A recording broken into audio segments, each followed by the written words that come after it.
Nepal అట్టడుగుతోంది.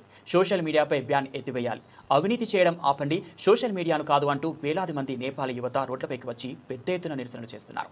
Social మీడియాపై ప్రభుత్వం విధించిన ban ఎత్తివేసిన ఆందోళనలు కొనసాగుతున్నాయి. నిరసనల్లో సంభవించిన 19 మంది మరణాలకు ప్రభుత్వం సమాధానం చెప్పి తీరాలని నిరసన కొనసాగిస్తున్నారు. నిరసనలు హింసాత్మకంగా మారడంతో నేపాల్ అధ్యక్షుడు రామచంద్ర పౌడేల్, ప్రధాని కేపీ శర్మ ఒలి, హోంశాఖ మంత్రి రాజీనామా చేయాల్సి వచ్చింది. అసలు నిరసనల వెనుక సోషల్ మీడియా బ్యాన్ మాత్రమే కారణమా? ఆందోళనలు హింసాత్మకంగా ఎలా మారాయి? ఈ ఆందోళన వెనుక విదేశీ హస్తం ఏమైనా ఉందా అనే విషయాలు ఇప్పుడు తెలుసుకుందాం. సోషల్ మీడియా బ్యాన్ ఎందుకు?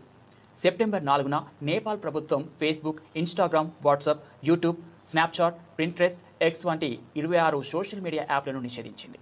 కొత్త నిబంధనల ప్రకారం ఈ యాప్లు కమ్యూనికేషన్, ఇన్ఫర్మేషన్ శాఖ వద్ద రిజిస్టర్ కావాల్సి ఉంది. ఆగస్టు 28 నుంచి వారం రోజుల్లోగా రిజిస్టర్ కావాలని ప్రభుత్వం ఆదేశాలు జారీ చేసింది. కానీ ఈ గడువు ముగిసినా సోషల్ మీడియా సంస్థలు రిజిస్టర్ కాలేదు. దీంతో సోషల్ మీడియా యాప్లు బ్యాన్ చేశారు. పోలీసుల కాల్పులతో హింసాత్మకంగా నిరసనలు. సెప్టెంబర్ 7న వేల మంది జెన్జీ యువత 1995 నుంచి 2010 మధ్యలో పుట్టిన వాళ్ళు జనరేషన్ జెడ్ రోడ్లపైకి వచ్చి ప్రభుత్వ చర్యకు వ్యతిరేకంగా నిరసనలకు దిగారు. దేశవ్యాప్తంగా పలు నగరాల్లో ఆందోళనలు తీవ్రమయ్యాయి. సెప్టెంబర్ 8న నిరసనకారులు నేపాల్ పార్లమెంట్ వైపు దూసుకెళ్లేందుకు ప్రయత్నించారు. వాళ్లను అడ్డుకునేందుకు పోలీసులు టియర్ గ్యాస్, జల ఫిరంగులు, రబ్బర్ బుల్లెట్లు ప్రయోగించారు. అయితే దూసుకొస్తున్న నిరసనకారులను నిర్దాక్షిణ్యంగా అణచివేసేందుకు ఉన్నతాధికారులు ఆదేశాలు ఇచ్చారని వార్తలు వస్తున్నాయి. అందుకే భద్రతా దళాలు విచక్షణ రహితంగా ఒరిజినల్ బుల్లెట్లు కాల్చడంతో నిరసనలు హింసాత్మకంగా మారాయని తెలుస్తోంది.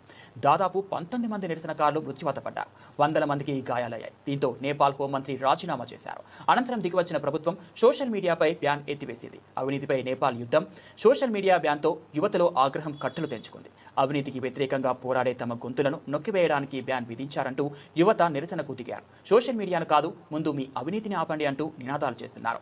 కేపీ చోట్, దేశ్ చోట్, కేపీ శర్మ దొంగ, దేశం విడిచివెళ్ళు అంటూ ప్రధాని కేపీ శర్మ ఒలికి వ్యతిరేకంగా నినాదాలు చేశారు.